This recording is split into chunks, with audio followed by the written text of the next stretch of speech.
the president said, going back to the long-range air defense systems, that he was working with allies to acquire them.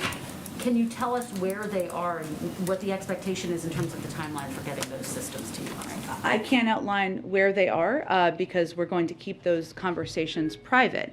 I would note that a great deal of what we're doing is augmenting the type of effective military assistance that we're doing from the United States and working to prioritize equipment that they are trained on. But we are discussing with a range of partners. When we say Stinger or Javelins, those are brands. There are different kinds of similar assistance or other types of assistance that different allies have around the world. And I want to go back to the MiGs quickly and just be crystal clear about what you're saying, because when I asked the president about this earlier, he said he's not going to comment. He didn't say that it's not an option. So, well, we've spoken to it approximately 167 times. So maybe he, Well, here's 168. Go ahead.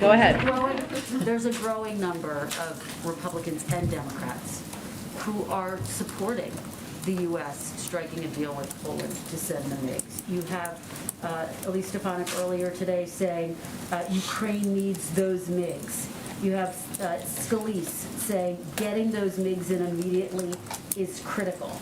There's a growing chorus of voices saying that now is the time. Has the president reconsidered his stance at all at this point?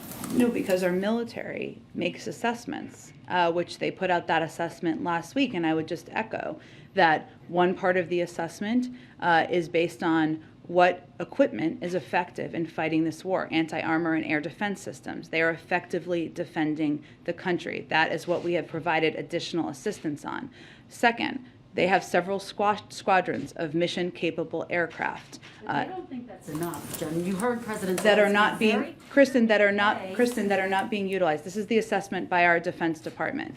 Third, they are also assessing that the transfer to Ukraine may be mistaken as escalatory. So this is how our Defense Department is assessing. They are assessing also that it would not significantly change the effectiveness of the Ukrainian Air Force. And these are the types of risk assessments we certainly understand. We share the passion, the anger, the horror at what we're seeing. And that is why we significantly increase the types of military assistance, the types of equipment that we know is effective, and our Defense Department is determined is effective in fighting this war. President Zelensky ended his speech today by saying being the leader of the world means to